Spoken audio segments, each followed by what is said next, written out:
After 12 hours of waiting, we were finally cleared for takeoff.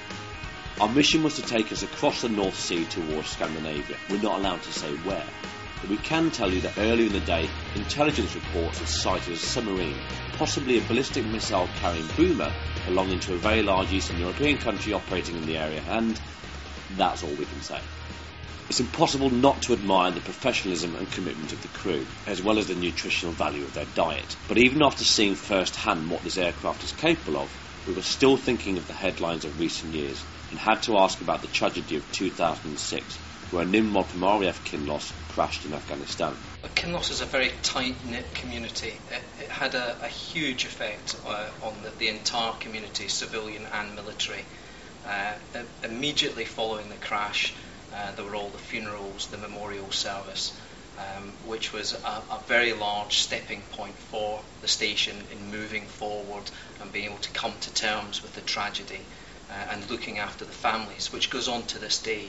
The repercussions of the accident itself still continue following the Board of Inquiry, the coroner's inquest and the independent review, which is still to report. But it has had a profound effect on the station, the community, and I think we'll have to live with that effect until the aircraft goes out of service. The question that many people ask, and perhaps doubts fueled by that incident, but people want to know, is the Nimrod safe to fly?